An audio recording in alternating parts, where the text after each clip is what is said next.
Պարոն Դադունց հարցս հետևյալին վերաբերվում, ուրեմն միևնույն դատավորը, որը եւ մեղադրանք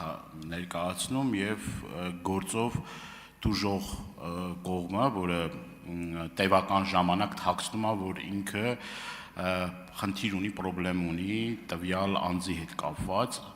այսինքն թաքցրել այն հանգամանքը, դատավորը թաքցրել այն հանգամանքը,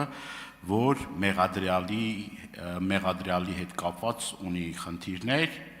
եւ չի ասել դրա մասին, արդյոք ձեր կարծիքով դա նորմալ է դատական պրակտիկայում եւ եթե դատավորը մեղադրյալի հետ կապված նույն դատական գործով ունի այլ հայց, եթե իրավաբանորեն ճիշտ չեմ ձևակերպում, ներողություն եմ խնդրում, արդյոք իրավունք ունի դատավարությունը շարունակելու։ Շնորհակալություն, իհարկե կոնկրետ գործի հանգամանքներն է պետք նայել, բայց կա դատավորի ինքնաբացարկի եւ դատավորին բացարկ հայտնելու ինստիտուտը, մանրամասն կարգավորված է եւ դատական օրենսգրքով եւ դատավարական օրենսգրքերով։ Դատավորը, եթե գտնում է, որ կան հանգամանքներ, որոնք կարող են շահերի բախման, եւ իր անաչառության ուրեմն վրա ազդել, իհարկե դատավորը պարտավոր է դրանք բացահայտել։ Եվ նա այլ կողմերն էլ ունեն իրավունք դատավորին ինքնաբացարկ հայտնելու միջնորդությամբ հանդես գալ, եթե գտնում են, որ կան հանգամանքներ, որոնք կարող են ազդել իր անաչառության վրա։ Նաև կան կարգավորումներ այն առումով, որ դատավորը կարող է կողմերին առաջարկել, անտեսել ինքնաբացարկի հիմքերը, եթե հիմնավորում է, որ ինքը կարող է, չնայած որ առերևույթ այդ հիմքերը կան, ինքը կարող է տվյալ դեպքում հանդես գալ որպես անաչառ դատավոր։ Ամեն դեպքում օրենսդրությամբ այս բոլոր հարցերը կարգավորված են, իսկ կոնկրետ դեպքում էլի կրկին հաշվի առնելով, որ գործի հանգամանքներին ծանոթ չեմ, կոնկրետ դեպքում կշարունակեմ, արձագանքից հետո։ Արձագանք։ Տեսեք, կոնկրետ հստակ դեպք է, եթե պետք է նաև ես ձեզ գրավոր կդիմեմ, կոնկրետ դատավորը հանդիսանում է տվյալ մեղադրողի նաև տուժող կողմ։ Դատավարական ընթացքում հանդիսացել է տուժող կողմ, տևական ժամանակ թաքցրել այդ հանգամանքը, հետո որ ի հայտ է եկել, ինքնաբացարկի միջնորդություն են ներկայացրել եւ դատարանը չի ընդունել։ Այսինքն տվյալ դատավորը շատ ավելի պարզ ասեմ, կարող է համ դատավոր լինի, համ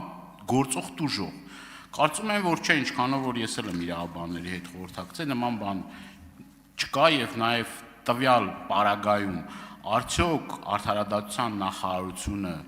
իրավասու չէ այդ հարցով դիմել բարձրագույն դատական խորհուրդ։ Եթե մենք խոսում ենք արդարությունից, արդարադատությունից, ուրեմն մենք պետք է նաև վստահելիության այդ շեմը ունենանք եւ ի վերջո մեր հայրենակիցները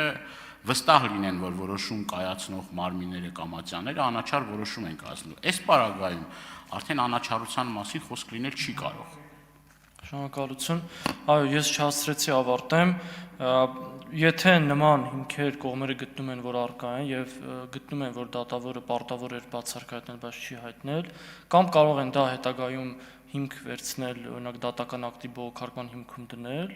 հաշվի առնելով հիմնավորելով, որ դատանը տվյալ դեպքում չէր կարող հանդես գալ դատավորը որպես դատարան, որովհետեւ անաչառ չի եղել, եւ այո, երկրորդ լուծումը գործը ավարտելուց հետո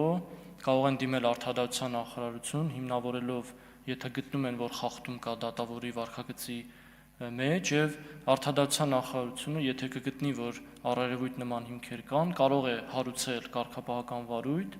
եւ կարգապահական վարույթի հարուցման ընթացքում էլ բարձել այդ հանգամանքները եւ վերջում գտնելով, որ հիմնավորված է առերևույթ խախտման առկայությունը, դիմել բարձրագույն դատական խորհուրդ դատավորին կարգապահական պատասխանատվության ենթարկելու համար։ Նաև կողմերը կարող են դիմել